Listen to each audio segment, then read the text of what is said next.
Fisherman's Marine and Outdoor.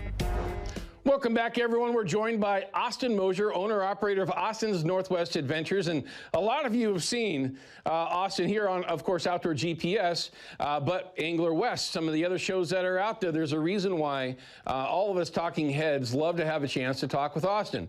He's always out there. He's always chasing fish with his clients and being successful for the most part. I hear you're successful all the time.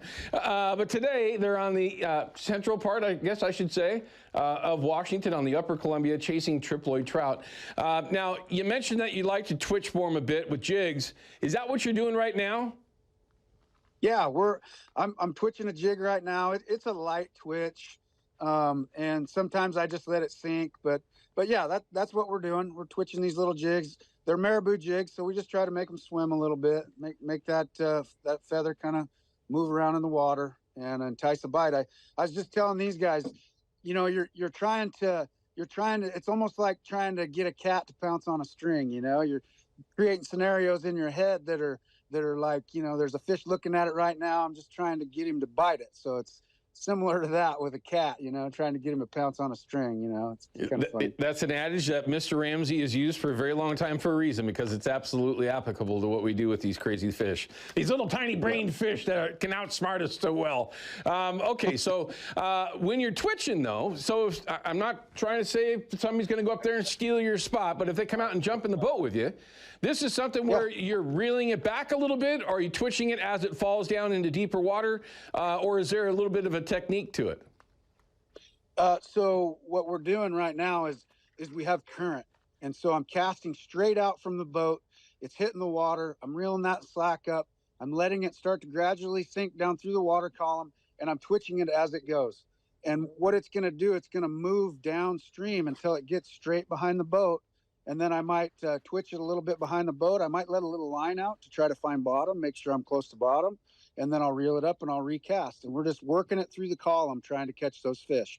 Casting in different areas, farther out, closer to the boat, farther downstream, a little bit upstream. We don't want to get hung up, so we don't cast too far upstream. But that's kind of the technique, and we're just kind of working it through.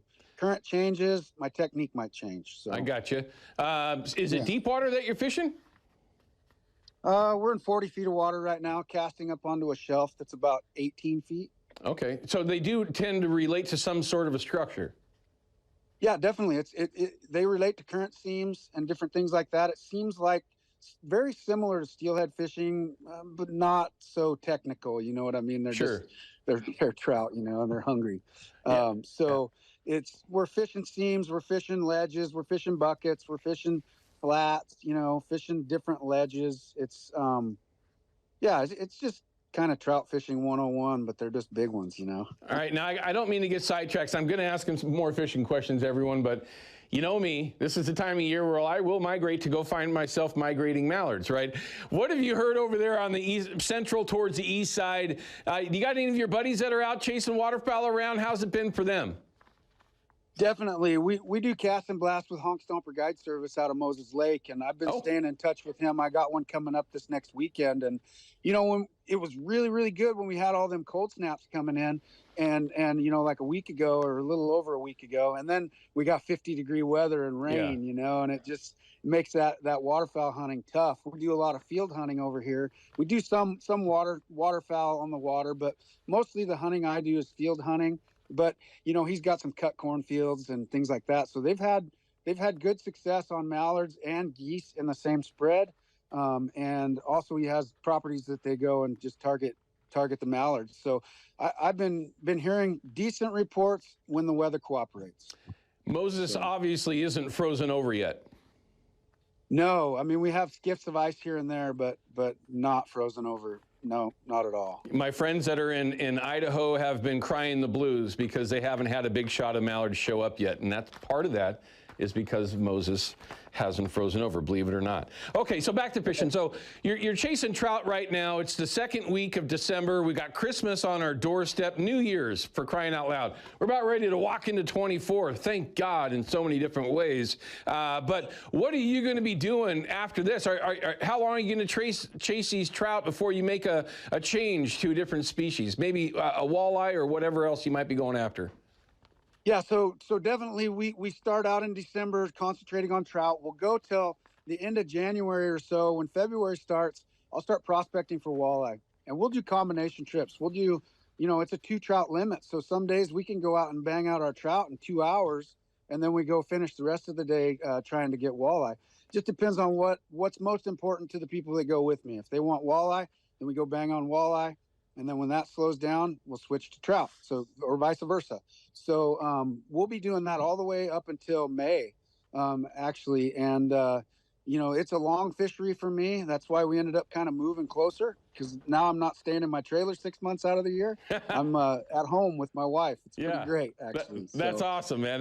Congrats on that, my friend. I mean, let alone everyone. Obviously, look in the background. We're only getting a small snippet of the country there, but it is absolutely one of the most beautiful places in the world, and not just Oregon or Washington, but just in the world. It's absolutely phenomenal, and you have opportunities like what Austin and I are referring to now with these AAA trout. Okay, so I don't want to get too far away from the trout, but I still have to ask questions about walleye. It is a fishery that is taking off all over the place, let alone are we seeing the highest numbers of folks getting into bass fishing and walleye fishing that we've ever seen. I mean, some of the numbers, Austin, are really kind of interesting, especially since we're all, for the most part, salmon, steelhead anglers here in the Northwest, trout, of course, like what they're chasing today. So there has been a little bit of a shift, okay? And we kind of knew that this was going to happen over the last 10 years or so, even though they've tried to eliminate or shrink the numbers of walleye.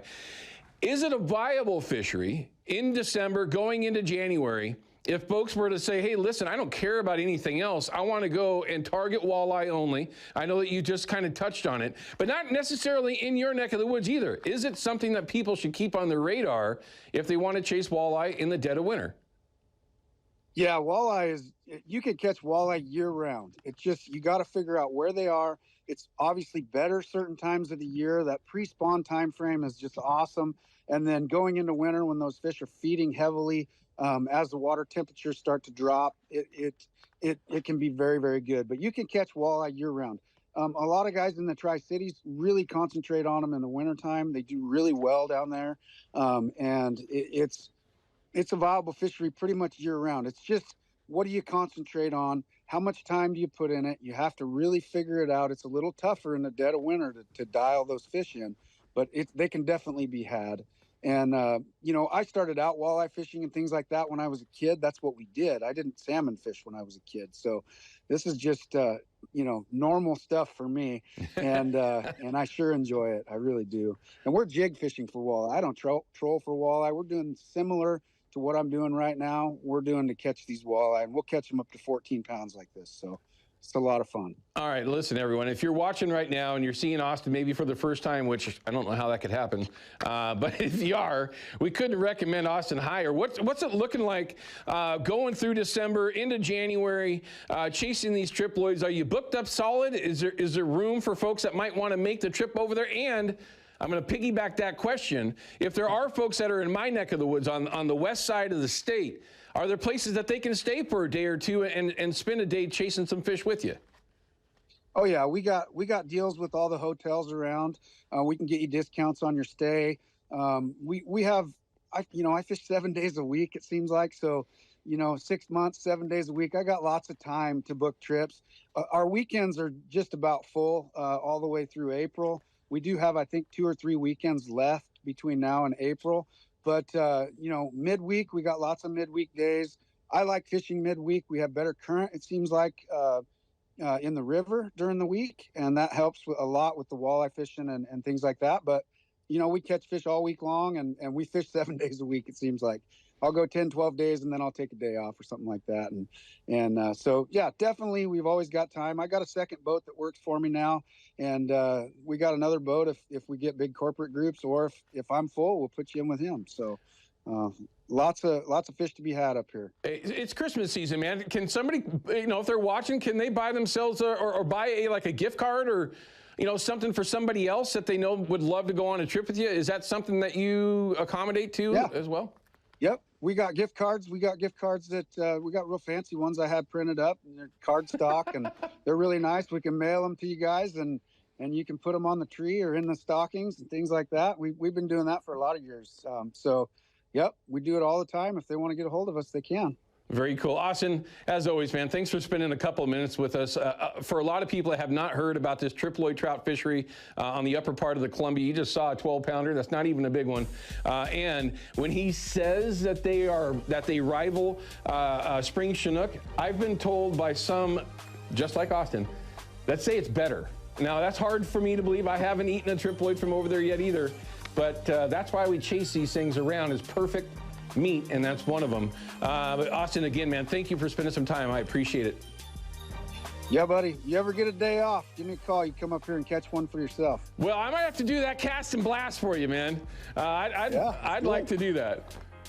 Okay. All right, bud. Take Anytime. care. Be safe, Austin. That's Austin Moser, again, owner-operator of Austin's Northwest Adventures. All right, we're going to cut to a quick break. When we come back, we've got an entire segment set up for a phone call or two if you want to call in. It's the Terra Firma hotline, 503-548-6777. And then after that, we're going to have your deal of the week for Fisherman's Marine. We'll be right back, everyone. Outdoor GPS is brought to you by Terra Firma Foundation Systems. We keep homes safe, dry, and stable. By Yakima Bait, steeped in tradition, innovation, and fishing success. And by Procure Bait Sense, ruthlessly effective.